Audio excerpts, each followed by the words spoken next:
I'd like to welcome you to today's Medical Center Hour, a program called Asylum, Inside the Closed World of State Mental Hospitals. I'm Marcia Day Childress from the Center for Biomedical Ethics and Humanities here at UVA in the medical school, and we're delighted to see all of you here today for what is our closing program of our 2010-2011 season. This is also the Kenneth R. Crispell Memorial History Lecture, part of the History of the Health Sciences lecture series, which is a part of the Medical Center Hour. We tend to think of state-funded mental hospitals as places of nightmarish overcrowding and abuse. But these institutions, most constructed in the 19th century as part of a social experiment, were once monuments of civic pride. They were built with noble intentions, and they were built to grand proportions, and designed by architects and physicians for whom this asylum was to be a place of refuge, protection, therapy, and healing. Most such hospitals also, interestingly, functioned as self-contained communities, which produced on site almost everything they needed: food, water, power, even clothing and shoes. That's how they were in the 19th century. But in the 20th century, overcrowding, underfunding, and some transformational social and pharmacological developments, civil rights and pharmaceuticals, turned these asylums into human warehouses, and then toward the end of the 20th century, emptied most of them. Most of these hospitals now sit crumbling, keeping their secrets. Many are already gone. For 6 years, between 2002 and 2008, architect photographer Christopher Payne visited 70 of these institutions in 30 states across the country. He photographed their palatial exteriors and their crumbling interiors, many of which looked as though the occupants had just picked up and left. His elegiac photographs of abandoned wards and peeling paint and residents' personal effects constitute a memorial record of a grand social experiment gone awry. In our Medical Center Hour today, Christopher Payne will take us on a photographic journey through a lost American world and explore with us some of the complex social meanings of asylum. We also have, so we're happy to welcome Christopher Payne here, seated on my immediate right, here from Brooklyn, New York, where he does other very interesting work in photography as well. You have a short bio of him in your handout. Also on my far right is psychiatry professor Larry Merkel, who is also, interestingly, an anthropologist, and who will offer a brief response to the talk by Christopher Payne. Mr. Payne's work is available both as an art exhibit called Asylum, Inside the Closed World of State Mental Hospitals, which is right now on display in the School of Architecture's El Mala Gallery in Campbell Hall, just across grounds from here. The gallery is open to the public weekdays, Monday through Friday, 8:30 to 5 or 5:30. We encourage you to see the exhibit because while the photos will be stunning on the screen, they are even more impressive in person. They are very large, 4.5, 5 feet, some of them. And so the scale is quite an experience, and the resolution and the color and everything. To be in the presence of these paintings is quite an experience, or these photographs is quite an experience. They're also present in this book, beautiful book, Asylum, which UVA Bookstore has for sale outside here. And Chris will be signing books after the program. I'd also invite you this afternoon to join us at 5 o'clock in the Architecture School, in the El Mala Gallery. There will be a gallery talk and a reception, courtesy of the School of Architecture. There will also be books for sale and signing at the reception. And the best news about that is that after 5 p.m. there's free parking in the Culbreth Road garage just across the street from Campbell Hall, in that complex with the drama building. I'd like to thank many partners who've helped to make this Asylum project possible, both the exhibit and the presentations today. Joe Nechtenkamp-Klein from the History of the Health Sciences lecture, Reuben Rainey from the School of Architecture Center for Design and Health, which is a co-sponsor of the program, Professor Phoebe Chrisman from the School of Architecture, who handled all the arrangements for and the mounting of the exhibit in the architecture school, Dean Kim Tanzer from the architecture school, and then our Center for Biomedical Ethics and Humanities. And also, importantly, like to thank the Office of the Vice President for Research, and representing that office here today is architecture professor Bill Sherman, who also heads the university's new Open Grounds Initiative, which fosters interdisciplinary projects such as this one. Without further ado, we'll turn things over to Christopher Payne and his pictures, and then we'll have a little time for discussion at the end of the program. You're welcome. Thank you. Can we hear all right? Is this working?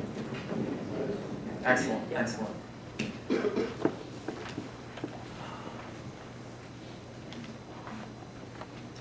Well, thank you all for coming. It's great to be here. Rarely do I get to speak where there's a lecture plus my exhibit, so this is quite an honor, and it was well worth the efforts to get this thing, make it a reality. As Marcia said, you know, we tend to think of mental hospitals, those of us who are familiar with them, as snake pits. You know, my favorite film growing up was One Flew Over the Cuckoo's Nest, and that was kind of how I always thought of them. But if there's one thing that I learned in the 6-7 years that I worked on this project, when I went to 70 institutions in 30 states, is that they were places of extreme contrast. And so on the one hand, what we know is that they were warehouses where thousands were doomed to be forgotten and forsaken. But they could also be asylums in the truest sense of the word, and this is what Oliver Sacks alludes to in the introduction, where kindness and competency help some people live better lives than was ever predicted for them. And so the book that I wrote is an effort to portray these institutions in a more objective light by making palpable these ideals upon which they were founded, the monumental architecture which was created for them, that aspect which first appealed to me, being trained as an architect, their operation as thriving self-sufficient communities, and of course the vital role they once played in American society for better or worse. So what you'll be seeing first is a little bit of history to provide some context, and then I'll take you on a photographic journey, which you'll see some of the photographs that I took between 2002 and 2008 when I went to these institutions all over the country. So if we could just dim the lights a bit, and I'd like to start with the hospital that started it all for me. This is a panoramic view of Pilgrim State Hospital, built in 1933. And in 1928, the state of New York purchased 1,000 acres of farmland. This is Long Island. This is just an hour outside of New York City. But back then, it was all farmland. And they purchased 1,000 acres to build the world's largest mental hospital. The 4 other hospitals in the New York City area had become overcrowded, and Pilgrim, with its 10,000 new beds and state-of-the-art facilities, was intended to provide much-needed relief. Now, I love this picture here because it's a panoramic view, and it shows that they weren't just constructing a few buildings, but they were constructing an entire city from the ground up, literally out of nothing. And so by the mid-1950s, Pilgrim had grown into a small city with a population of over 14,000 patients. It was the largest mental hospital in the world. Now, not just far to the north, on this parkway here, you'll go to Kings Park State Hospital, which was the second largest state hospital in the state, and that had almost 10,000 patients. If you keep going down on the same parkway, you will eventually wind up in Central Islip. And Central Islip State Hospital was the 3rd largest state hospital in the state. And so combined, these 3 facilities had over 33,000 patients, making this little stretch of Long Island the mental hospital capital of the world. I also love this diagram. I found this in the museum at Pilgrim, and it looks like it was last used as a dartboard. But I like it because it's called an axonometric projection. It's a 3-dimensional drawing, and it shows not only the sort of campus, where the patients lived and the nurses lived, but it also shows the vast infrastructure that helped Pilgrim, like every other state hospital in the country, operate as a self-sufficient community. So on the top left, we have the doctor's village, where the superintendent and some of the doctors lived. They had their own train station, and they would send trains out from the Long Island Railroad, from Manhattan. You could come out here on the weekends. They had their own farm because they grew all their own food. They had their own piggery with a population of 200 pigs. They had their own cemetery because, of course, people died all the time. And they had their own power plant, water reservoir, bakery, carpentry shops, everything they needed to make this a self-sufficient community. Well, Pilgrim was just one of many institutions, state hospitals, in the New York system. And New York, being a large state, operated the largest mental health system in the country. There were 27 institutions, and these include not only state hospitals, but also all of the state schools for the mentally retarded, for juvenile delinquents, deaf, dumb, epileptic colonies, people with, anyone with a neurological disorder, you could find yourself in one of these institutions. The definition of mental illness back then was quite broad, so if you didn't really fit into society, you could find yourself in one of these institutions. And so by the mid-1950s, at the peak, the resident population was over 100,000 persons incarcerated inside these places. Now, what staggered me when I was doing my research is that the cost to run these institutions, along with the agencies, the bureaucracy, to keep them all going, believe it or not, was over a quarter of the state's annual budget. Well, of course, New York was not alone in providing care for the mentally ill. These were once fixtures all over the country. And so in 1840, there were just 13 insane asylums as they were known back then. By 1880, that number had jumped to 139. And even through the Depression, World War II, despite fiscal, economic crises, these institutions continued to be built and they continued to fill up. So that at the peak in the mid-50s, there were almost 300 state hospitals around the country with over 500,000 people inside them. And this does not even include private facilities. Well, to find out why this all happened, we kind of have to go back in time a little bit, back to the early 19th century. And for more than half the nation's histories, these vast mental hospitals were prominent fixtures on the landscape. And the catalyst for their creation was a school teacher turned reformer named Dorothea Dix, and she lived in Cambridge, Massachusetts, where I grew up.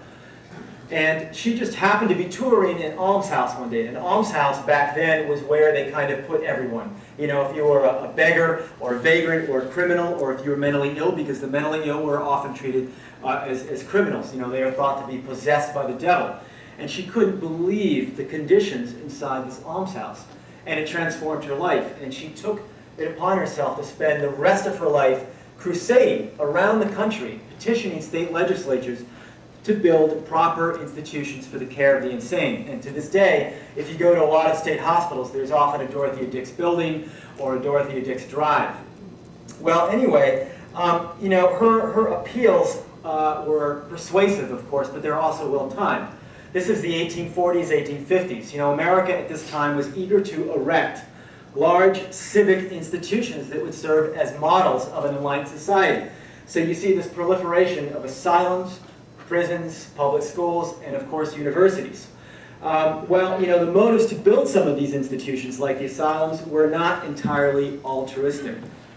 They were seen as ways of buttressing the social order, countering the perceived ills of urbanization, immigration, and population growth. Well, if Dix was the catalyst for their creation, it was this man, Thomas Story Kirkbride, who provided the blueprint for their expansion.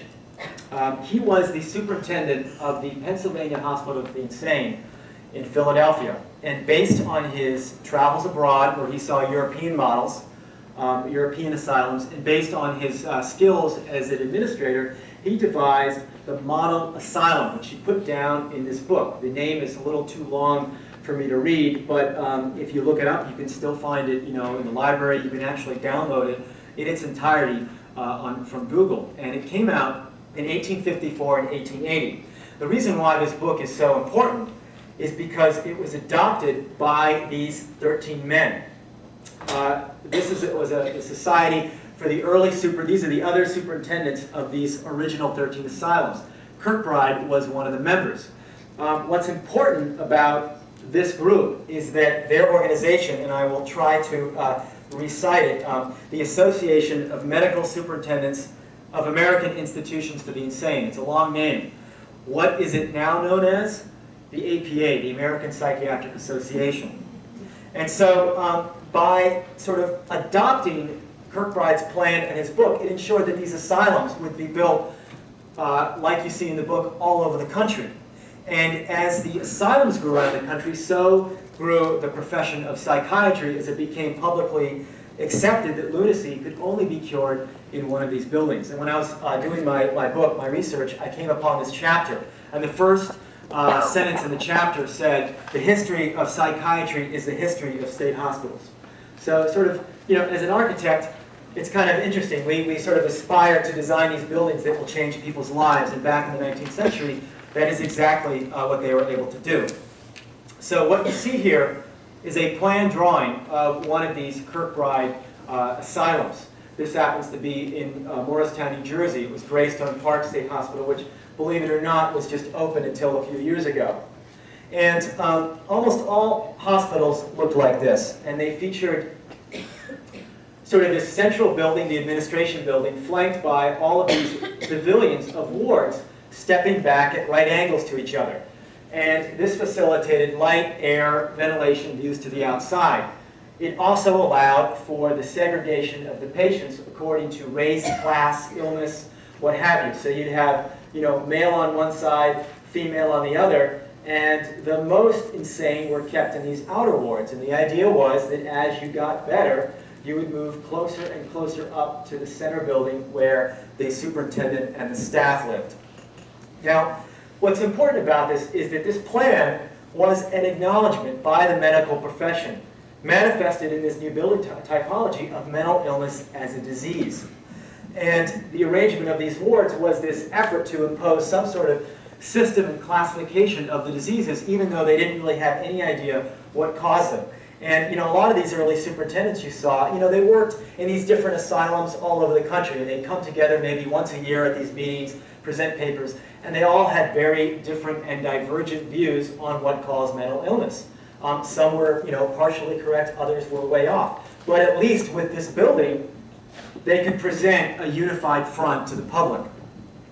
And so Kirkbride and his peers of early asylum superintendents truly believed that a building like this, situated in this bucolic landscape, could heal mental illness. And the idea was simple. Place the afflicted individual, take them out of, let's say, the city, put them in this peaceful environment, put them to work, give them something to do, feed them well, and this would all be, this regimen would all be done under the tutelage of a strong but paternal superintendent like Kirkbride, and people would gradually get better. This concept was known as moral treatment, and the asylum building was the cornerstone of the treatment. Here's an aerial photograph of Graystone as it appears pretty much today. It is no longer being used, but you can sense, one senses the vast size of these institutions. Well, equally important in creating this sort of bucolic utopian setting were the gardens. And patients, would arrive at the hospital and they would bring with them some sort of skill. And so they'd be put to work, tending to the gardens, which you see here. This is from Danvers State Hospital, probably in the 19th century. And they would also be put to work in the farms. So from day one, most places were self-sufficient back then. Towns were self-sufficient. There was no electricity, so it made sense to have a farm on the property. And so the patients would take what they did on the outside world and just do them at the asylum. So here we have that's that huge Kirkbride building. And these are the hundreds and hundreds of acres of farmland surrounding the property. And when I would be on these trips photographing out in the Midwest, the hospital might be torn down, the building's long converted for something else, but you could still drive around the property. And I'd be driving in this pickup truck with, one of the workers forever, driving around what used to be the hospital property. Well, the Kirkbride plan was an American invention, and it gave rise to some of the largest buildings of their time. Back in the mid-19th century, late 19th century, there were no public buildings of this size. They had no comparison. And you can imagine what a farmer, someone living out in the Midwest in a rural area, must have felt when he saw one of these vast structures rising literally out of nothing in the prairie. This is on the South Dakota border in Minnesota. This is just one half of the hospital. But towns competed fiercely to have one of these hospitals in their proximity because it ensured decades of economic prosperity. And so towns grew up around the hospital. Their economies depended on them, and their names became synonymous with those of the hospital. So oftentimes I'd go somewhere, and there'd be this joke that, like when I was down in Georgia, there's only one state hospital there called Milledgeville. And so that town, they'd say to their kid, if you misbehave, we're going to send you to Milledgeville. So the towns became synonymous with the hospital. And even though it it looked like this massive building on the outside, it was also a technological marvel construction-wise. It had fireproof construction, brick walls, brick exterior walls. It had indoor plumbing. They had ventilation, so people wouldn't get sick. But when it came down to it, these buildings were little more than large dormitories. They weren't hospitals in the modern sense of the word. This is probably a publicity photo taken when this hospital in Iowa opened, but you can see it looks pretty much like a typical Victorian interior of the time. You've got your carpets, your plants, your pictures, your stenciling on the walls. So even though they might have degenerated into these snake pits, this is how they all started. And long before they became objects of derision, they were sources of great civic pride. These are old postcards that were loaned so that I could put them in the book. And you see here that the Kirkbride plan and these buildings were replicated all over the country on this monumental scale. They spared no expense. Down here we have Worcester, we have Michigan here, I think this is Missouri, West Virginia. This is out in Michigan, that's Georgia down there. And what strikes me is that you find these buildings in the sort of outer reaches of the country, in places that weren't even states yet. This is Utah, this is Provo, Utah, set against the mountains. This is Napa Valley, California, in wine country. This one I love is in Missouri, Nevada, Missouri. I mean, it's in the middle of nowhere, and yet this thing looks like it should be this palace in Europe. This one down here is in Cherokee, Iowa. It's actually still in use. It was one of the last hospitals to be designed according to this plan. Looks more like cottages strung together, but it opened in 1900. It's actually still in use, and when you walk in the front door, they've kept the building up wonderfully. They still have the original census board showing, who was there. And at one time, it was probably around 2,500. Now it's just about 33, but they still use it. And so, if you were a visitor or a tourist going to one of these small towns, what are you going to do for a day? Well, you're going to go to the state hospital. Because not only are the buildings really cool, but the grounds are like public parks. And it's no coincidence that many of these asylum grounds were designed by people like Frederick Law Olmsted, who was a great landscape architect, and he designed Central Park in New York City. So a lot of these asylum grounds were precursors to the great city parks we have today. Back then, it was pretty typical, something you'd do. You'd go to the asylum and walk around the grounds and make fun of the patients. They were open to the public. Well, like any lofty ideal, the Kirkbride plan and moral treatment failed to live up to their expectations. Moral treatment had an inherent racial and class bias, and of course it didn't work on a lot of people, especially the foreign-born. And so these hospitals opened with grand expectations, and of course people didn't get better, but they kept putting people in the institutions. And so when there wasn't this sort of success rate that the state legislatures had hoped for, they started to cut off funding, which is what we still have today. And so pretty much from day one, the hospitals were underfunded, and yet they became overcrowded pretty quickly. And yet the Kirkbride plan continued to be built long after sort of moral treatment had fallen out of fashion. And so here we have Kirkbride's original plan. 250 patients, That's kind of manageable, okay? You get down to here, that's Graystone Park. That's getting a little big, right? Down here we have Buffalo State Hospital in Buffalo, New York. It was over 1/3 of a mile long. That kind of hinders the quality of care. And so gradually, you know, as these buildings got bigger, the pendulum of care swung from the curative to the custodial. And, but the reason why these buildings continued to be built was that they were the status quo, okay? And the old asylum superintendents, who were not doctors in the modern sense of the word, were not eager to give up their cherished big buildings. I often think of, you know, the Wizard of Oz hiding behind the curtain, okay? So they didn't really want to give them up. They also took decades to build. Buffalo here took 30 years. You know, it was finished long after the architect had passed away. Here is an exterior shot of Buffalo lit up at night. I fortunately didn't have to light it up at night, but that is just this building here. So you can see it's pretty massive, and it's considered the crown jewel of asylums. Well, around the 19th century, a couple of interesting things happened. It became obvious that these monumental buildings weren't really necessary to treat the mentally ill. You know, they could live on the grounds in smaller houses, cottages like this. And so many of the 20th century hospitals look more like college campuses, with smaller buildings designed around, you know, quadrangles with little streets and sidewalks, and they don't really have that sort of Gothic, ominous look that the earlier asylums had.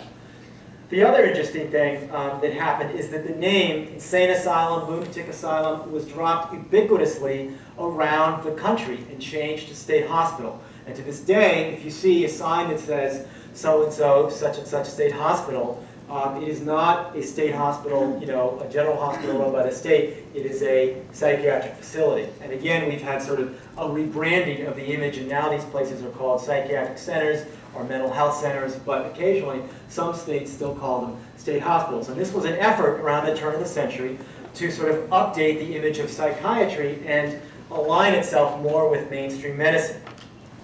This is in Massachusetts, and this is actually where part of Shutter Island was filmed, the Scorsese film.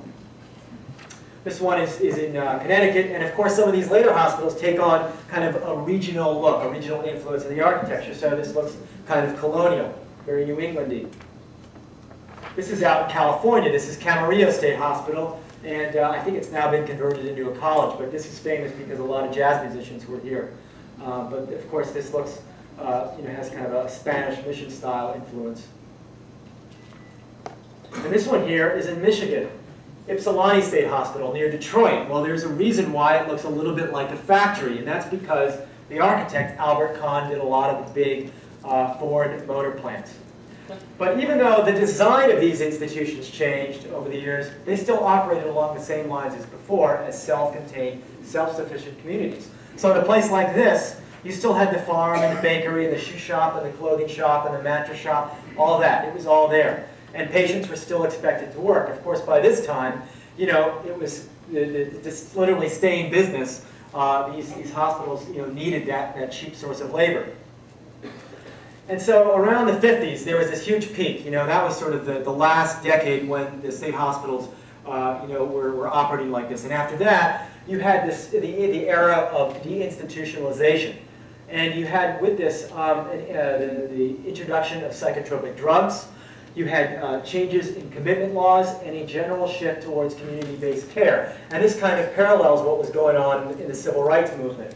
And so these hospitals, the patients began to be released one by one, many of them literally out onto the streets. I heard stories where patients were given, you know, bus fare, and that was it. You know, there was this mandate to close these hospitals because it saved a lot of money. And so gradually these places closed down one by one. Buildings were boarded up. Farmland was sold to pay for mandated services. The shops were closed literally almost overnight. And to this day, no one state has closed all of its state hospitals. But the real nail in the coffin was the passage of laws in the late 60s, early 70s that forbade the use of patient labor unless they were paid minimum wage. And this really put the nail in the coffin, because without that source of cheap labor, these hospitals, you know, they couldn't stay in business. So today, you know, they still exist, but really as skeletons. If not abandoned, they are usually partially abandoned. No state has closed all of its facilities, but they're certainly no longer the cutting edge of mental health care, and stays are numbered in days and weeks instead of months or years. And so that's sort of how I came to this project. It was 2002. Let me just get a drink. And I had just completed my first book. I was pretty much an out-of-work architect. Hadn't made the switch to photography yet. And I was in need of a new project to fill the creative void. And so a friend said, well, why don't you shoot mental hospitals? And I said, that's, my dad was an attendant in one in the 50s. Maybe this makes sense. So I went out there. I saw Pilgrim State Hospital, and I couldn't believe it. Certainly the architecture isn't grand like those Kirkbrides, but what blew me away was the scale. It was like a city. And, and yet the buildings were abandoned, the streets were quiet, the residents were gone. A few of the buildings were still in use, but it was at another part of the campus. And I left that day with many questions. And if Pilgrim had not been the largest mental hospital in the world, I'd have given it up. But the next week I drove out to another one, and I found the same thing. And soon I sort of started driving, around the New York City area, and I kept finding, dozens, all these abandoned facilities, one after the other. They all kind of look different. Some look the same, but they were all shuttered. This is up, sort of outside of New York, north of the city. Looks a lot like Pilgrim, totally abandoned. This one is in Utica. This is in the middle of New York State. It was built in the 1840s. It looks like a Greek temple because it predates the Kirkbride plan. So they didn't really have a vocabulary for it yet, so they made it look like every other building of the period. It was placed in the middle of the state because it was the middle of the state. Back then, Utica was kind of an important city. This was abandoned, even though the campus was still active. This is in West Virginia, Weston, totally abandoned. The town has grown up now around it. All the farmland is now, housing and stuff like that, but all of a sudden you're driving around and there is this enormous hulking building and a huge lawn in front of it right in this town.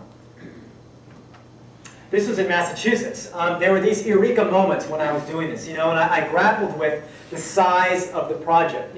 How long should I do this? Should I just focus on one hospital? Should I focus on a few hospitals in the state? Should I focus on the Northeast?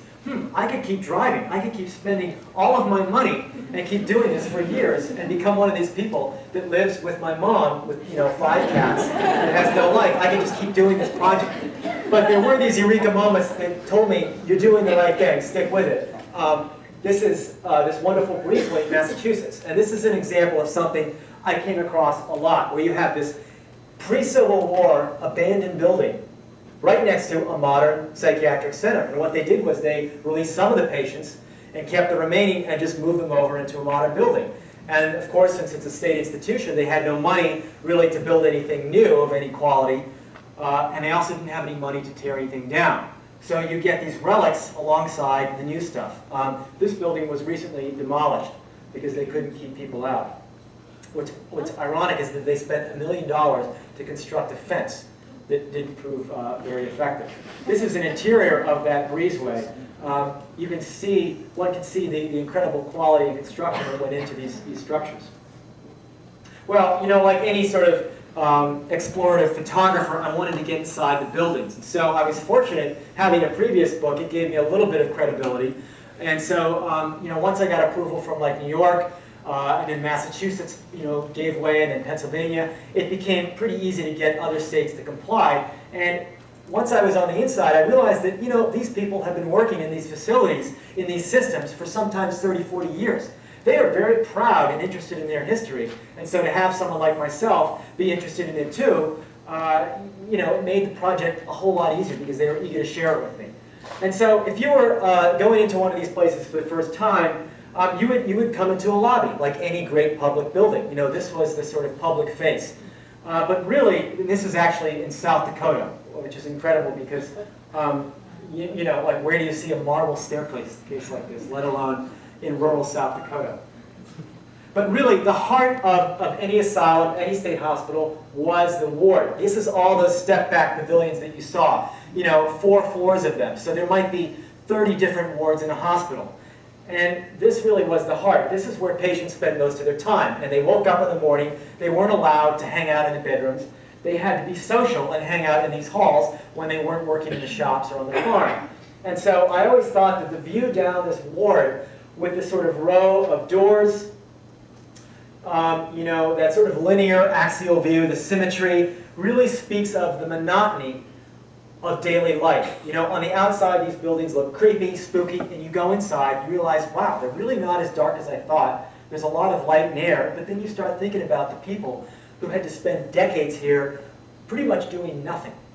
And so that shot really typified life inside the mental hospital. On their own, it's just a hallway, but together, they're really symbols of these closed worlds. And so I would always begin every shoot where I went with that single shot, usually at the end of the day. I knew I could always kind of count on it. And I knew that at some point I would have an opportunity to sort of display them all together so you could see the similarities.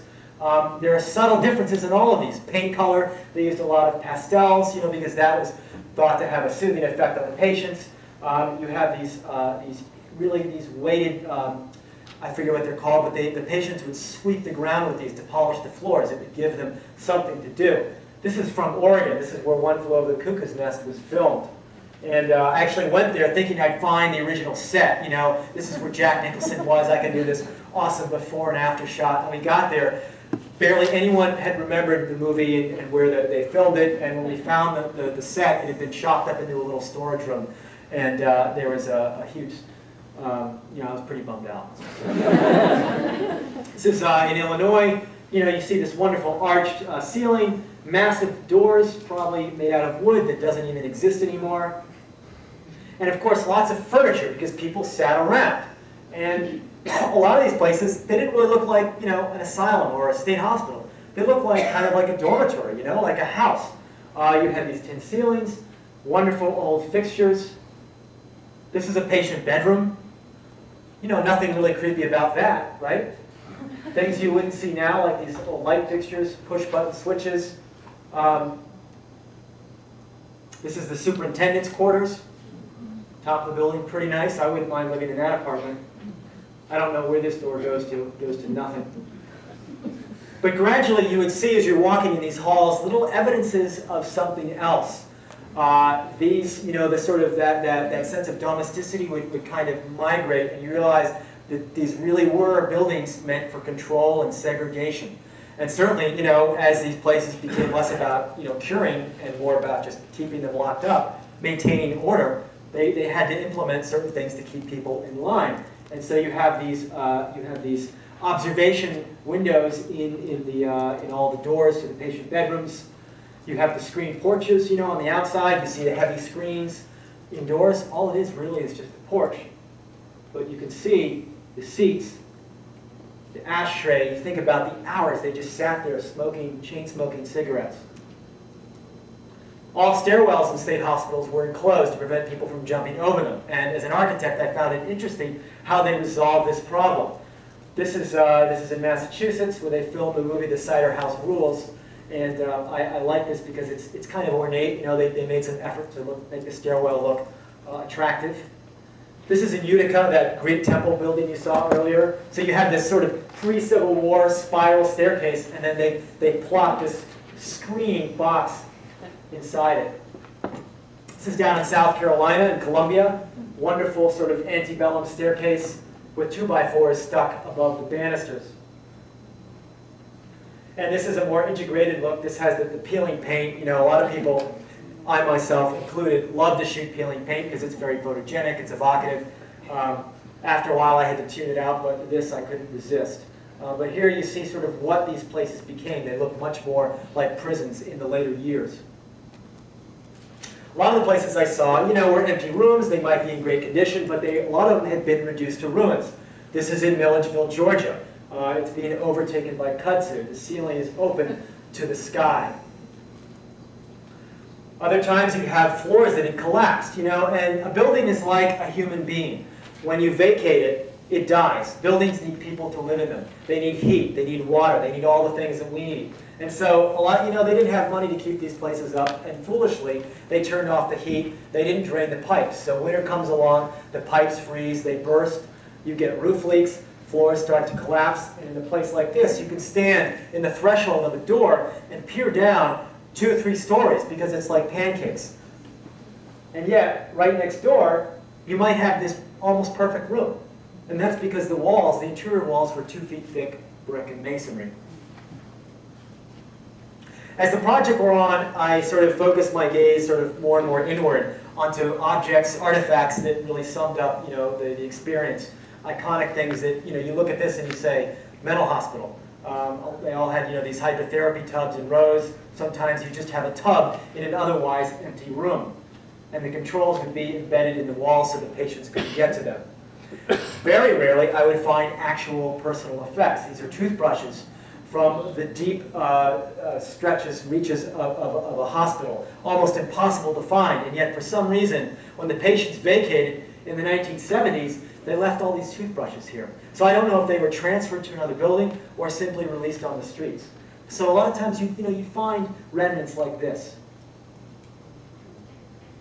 Another shot I had in mind were the suitcases. When anyone would show up as a patient, they'd bring their belongings, thinking, oh, I might need these, or someday I'll be leaving. Well, a lot of these people never checked out, and so their belongings would be left up in an attic. So I always knew that there was a shot like this existed, and they did actually find an entire attic full of suitcases at Willard State Hospital in upstate New York. They did that a little bit before I could get my camera in there. But I knew that, somewhere along the line, I'm going to find something. And so I finally found this in Tennessee, in an attic.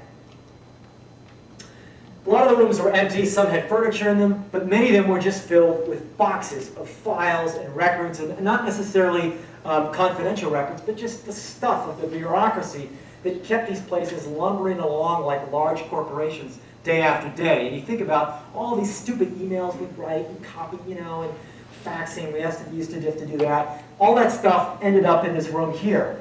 So, and they tie it and they make all this effort to, oh, we're going to use it later. Well, once you put something in a room and lock the door, that's it. You will never need it again. So I saw a lot of this. This is from Maryland. These are seat cushions from Texas. They remind me a lot of the dormitory furniture that I had in college, that indestructible, the stuff you kind of throw up on. Well, as hospitals downsized, they would take the contents of certain buildings and put them into one main building. This is a former dining hall in Norristown, Pennsylvania, outside of Philadelphia. And in here, you can kind of take stock of the hospital in its heyday. And so you have, the old dental chairs, the EEG machines, X-ray machines, furniture, all this stainless steel stuff. The kind of thing that, like, when I drive around in Brooklyn and I see these, like, vintage furniture stores, they get stuff like this and they jack the price up. And so, when I was taking the shot, in the back of my head, I'm thinking like, okay, what can I take out of this place? But you've got to remember that if you've ever tried to move a dentist chair, they weigh about 300 pounds. And so, a lot of this stuff is really, really heavy. But this is the kind of thing you'd see in these old dining halls. Another thing you'd see, because hospitals, these state hospitals, because of their remote location, their vast size, and their self-sustaining infrastructure, they made great fallout shelters. And so that day I was walking with one of the guards in the basement, and he opens up this closet door and he says, oh, you might find this interesting. These are civil defense supplies from 1964, from the Cold War, unopened, until I opened a few boxes and sort of set up this fake, oh, I just stumbled upon this photograph. Look. But these are old medical supplies, and in the back, these are toilets. Take off the lid, take off the top, and there's a little plastic lid inside. They even had little Scott's tissues, the 1,000 pack that you can still buy today. Everything was still there. So I often found scenes like this in other state hospitals, just not as in pristine condition. Well, as much fun as I had, being inside these buildings, walking around, what I really liked to do was go outside. These were like public parks, and as the buildings would be falling in on themselves, the grounds would have grown up wonderfully. The trees have matured over 100+ years, and the groundskeepers would go to great pains to maintain the grounds, even if they couldn't do much with the buildings. This is in Iowa, so this is the old entrance up to the hospital. The road up there is long since overgrown. This is an epileptic colony in Maryland. There's really nothing special about these buildings, but together they create a community. And that's what I felt when I was there. I could have cared less about the architecture, but something about being in this wonderful round sort of garden, it was magical. And so I went back there several times during the year trying to find that magical spot, the right time of day, the right season. This is what I call the secret garden. As these Kirkbride buildings grew and grew, expanded, because once they built a hospital, all the other hospitals after that were not built to meet future needs. They were always built to meet existing ones. And so these buildings would be expanded, and they'd curl in on themselves. They couldn't always go out, and they'd create these sort of gardens, these secret gardens, which are not visible from the street. And I liken this to the, being in one of those kung fu movies in the bamboo forest where you're flying through and the leaves are falling. That's what this felt like. This is a gazebo from New Hampshire. All state hospitals had a gazebo on the grounds. Patients would go out here, to have a smoke. And so this was in a closed-off courtyard, which was not visible from the street. I just happened to be there in the fall when these colors were spectacular. But if there was one thing that interested me more than anything else, it was this notion of self-sufficiency, the idea of people growing their own food, making their own clothes. I mean, you read about this sort of stuff all the time now. And yet, that's sort of how it was done back then. And so, I would be driving to these places. I'd get approval. I'd drive 1,500 miles to a place. And the guy showing me around that day would look at me a little strange and say, and why are you here? And all I'd have to do was say, I'm interested in self-sufficiency. And their eyes would light up, and it was like turning on a faucet that you couldn't turn off. And so it was my hope with this book and these buildings, the book and the project, that I could recreate a typical state hospital in its heyday by taking pieces of different state hospitals and putting them all into this one book project. And so you have a dairy farm from New Jersey. You have this calf barn, hayloft from South Dakota. You have root cellar vents from Pennsylvania, where they would store dried vegetables underground. These are places I'd never seen. I didn't even know what a root cellar was. Sauerkraut vats. I hate sauerkraut. But this is what they made. And if they had surplus, they'd give it to another hospital and vice versa. This is a slaughterhouse. A lot of these infrastructure buildings were on the remote parts of the property. So when they shut them down, they would get overgrown with poison ivy, they'd fall down, they'd get lost in the woods. And so buildings like this were actually much harder to find than the grand monumental ones. It's a fish hatchery in Illinois. The ponds are long gone, but the portal still remains. Water reservoir. Sewage treatment plant, which looks more like a greenhouse. I wouldn't want to do a photograph of it when it was still in use, but now it's pretty photogenic.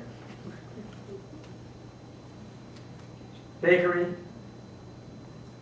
I'm just going a little quick here because we're short on time. This is a shoe shop. The drawers were lined with newspaper from 1940. Right next door to that was the mattress shop. Dresses. Made their own dresses. And this is sort of something that I probably wouldn't have noticed my first time there because I was interested in the big buildings. Show me the wards. Where would they do the electroshock? All that stuff. And then the more you learn about something, you realize there are other dimensions to it. Like these dresses, straitjackets. They all had their own straitjackets. There wasn't like a website you could go to called straitjacket.com where you buy your straitjacket. Every hospital had to make its own straitjacket. So all the places I went to, I began to realize, wow, these are all different sizes. So from North Dakota, I didn't find them like that. They were crumpled up.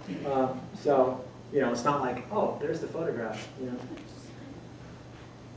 And bakery, what was sort of touching is that, you're going through these horrible buildings, and yet you find traces of the outside world, amenities that you would find outside. And even though they were working with severely constricted resources, they really tried to make life as sort of bearable as possible.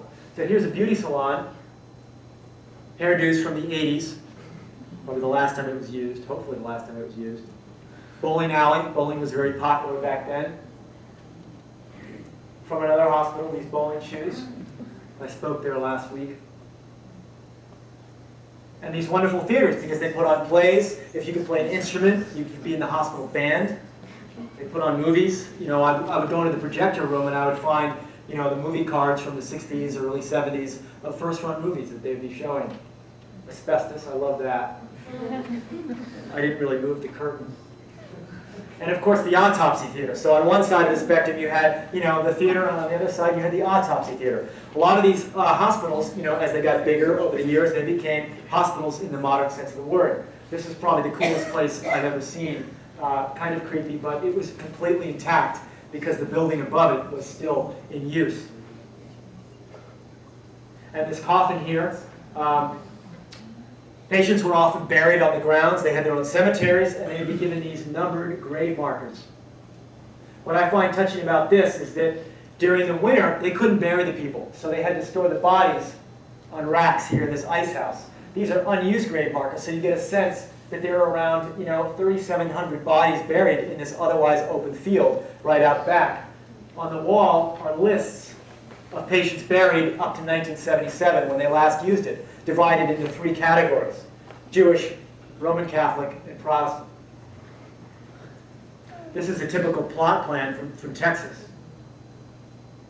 Just numbers.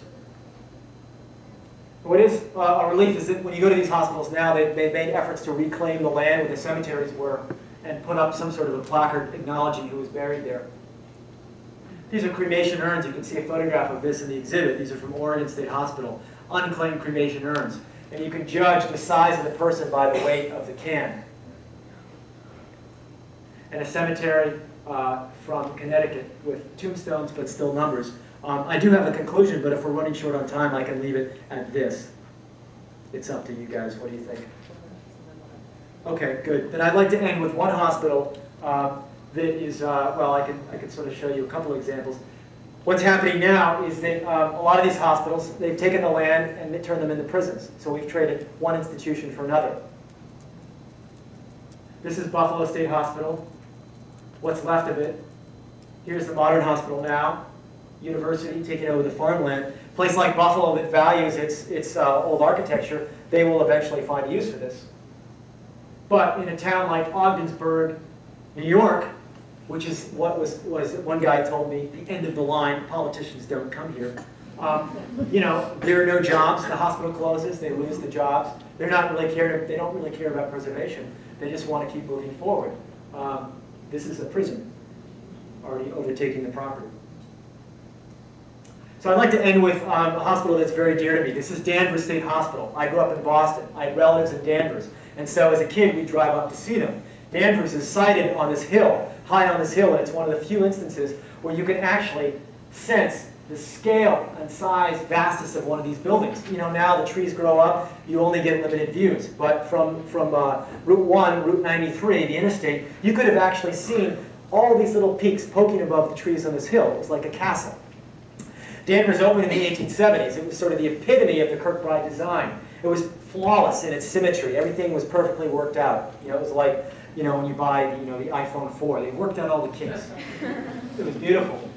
Well, it closed in the 1980s. Rumors circulated what was going to happen to it. The mystery, its enigma only grew during that time period. It was boarded up. Finally, a developer bought it, and of course, they announced plans to tear it down and turn it into condos. Developers prize this sort of pristine real estate, but they don't value the buildings.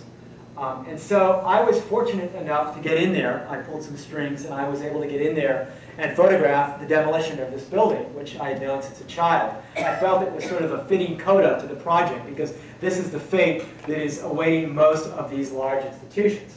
And so I went there over a period of months, photographing places that I had previously, walked through. This is one of the wards. This is, as if to sort of cleanse the past. They're saving the center portion, but as if to cleanse the past, they're tearing everything out of it. The roof, the joists, the floors, the interior walls. And before, these buildings, looked impenetrable, looked like a castle. Now they had to be propped up to keep from falling over. And over these months, the hospital started out like this, and it grew smaller and smaller and smaller. Gradually, half full became half empty. And the mounds of rubble, brick, wood, stone grew higher and higher as the building receded. Ironically, they left perhaps the most most temporal of structures, which is the gazebo.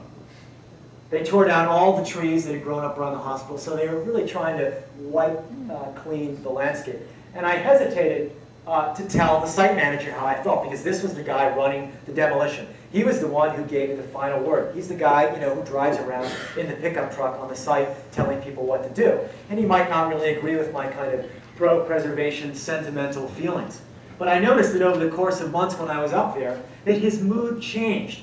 He wasn't around the site as much. He was harder to get a hold of. He was kind of depressed when I talked to him. And I said, listen, this is how I feel, blah, blah, blah. And he says, I couldn't agree with you more. When I first saw this place, I fell in love with it. But now about the building, it's just a place like any other. On that note, thank you. Be happy to answer some questions.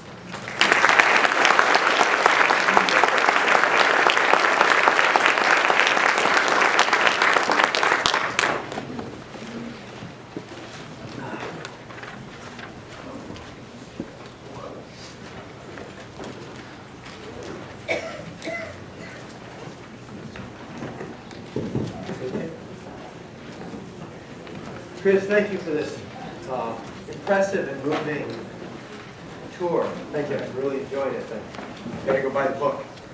I'm Larry Merkel. I'm a psychiatrist here.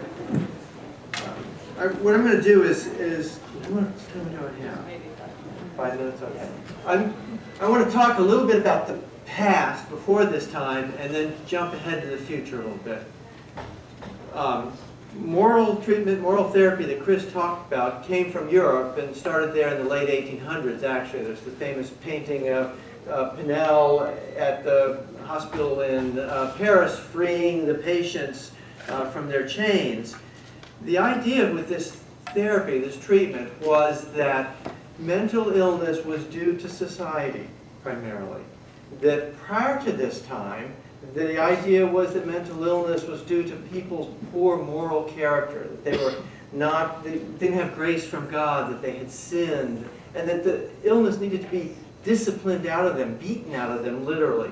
Brunel and the other reformers in the late 18th century thought differently. And for Brunel, part of the reason he freed these prisoners in Salpêtrière in Paris was the idea that the French Revolution, when it brought equality and fraternity to France, would end mental illness because it was getting rid of the oppression of the royal family, and that these patients could then be freed.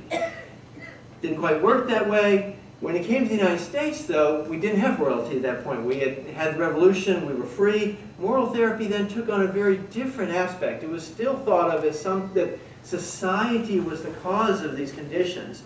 That they recognized that these people did have something going on with them biologically, that there was a mental aspect of this.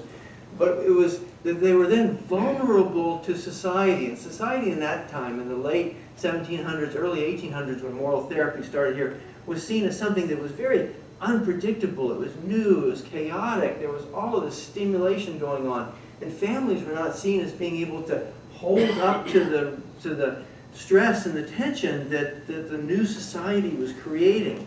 So the idea was that we needed to remove people from these families that were sort of weak and bring them to these places where they were given regimentation, discipline, stability, a routine. And the idea was that that would help people become ill, overcome their illness and help them. And it probably did help to some degree, probably more so than the previous epoch where people were being beaten. But you see this in the history of psychiatry in the West. As Chris said, there's this pendular movement, that there's this period where it swings one way and then it swings the other way. And moral therapy is this swing toward this idea of optimism, that these are conditions that can be treated, that we can help these people get better. And what's interesting is you look at these pendular swings, and there's correlations with that. This pendular swing to optimism usually contained also the idea that the people were under the influence of these powerful external forces in some way. And if we could help them learn to adjust to those, overcome them, that they would get better. It was optimistic as well, that people could be cured. As Chris said, as the increasing immigration came to the United States, increasing urbanization, and increasing need to take care of increasingly large numbers of people with mental illness, the pendulum swang the other way.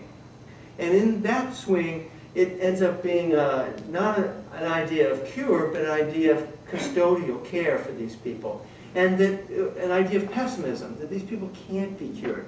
that these are conditions that are hopeless. And what we can do is do the best for them. We can provide them a nice setting in which to live out their days and try to treat them with some dignity, and that's the best we can do. As the increasingly large numbers of mentally ill people, though, kept coming forward in the increasing crowding of these places, even that was given up, so that you then get into the snake pit kinds of asylums. It swings even further, and what you start seeing then is theories of degeneration in France, where not only are these people mentally ill, but it has to do with the fact that they have degenerative genes within their families, that they are families that really aren't going to make it. These are families that are burdens on society, and eugenics then comes along in response to this, that what we need to do is clean up our genetic makeup, our population, and that will bring mental illness to an end. So this pendulum has been going back and forth, and you can trace it back even further than the 1600s and such. In some ways, I think we're still over here at this end. Psychoanalysis was a little bit of a movement this way, that people should be treated with dignity, that there were external forces beyond their control that caused these conditions, that they could be cured, but again, it was overridden by the huge numbers of people that needed help, so it swang back. The biology that we see now in psychiatry, in many ways, is still over here, because that's still part of the ethos of the swing in this direction. These are internal things that cause these people problems, and they need to be treated with medications, and even now people are talking about genetic engineering to help with these conditions. So I still see us in some ways has swung over there, even though we had deinstitutionalization and there was a hope that we could treat people, the numbers have just continued to increase, and so in many ways we're still over at this end of the pendulum. And now with the world, with the increasing life expectancies in the world, and decreasing infant mortality, and urbanization, and globalization, these factors throughout the world, it's becoming recognized that throughout the world, mental illness is becoming an issue of grave concern, that it's becoming one of the major causes of disability in the world. And efforts are now being thought about how are we going to deal with this? And this has been the issue that's caused this pendulum to swing back and forth. These optimistic moments are always overridden by the large number of people that need to be treated. So it ends up swinging back that way. And when the swing goes back to this way, stigma increases. The patients are seen as problems, as bad, as something to be shunned. And this in some ways started with these early asylums with the moral treatment, because the idea was that the families were weak, so they needed to be removed from their families and brought to a place where they could be then helped and cured.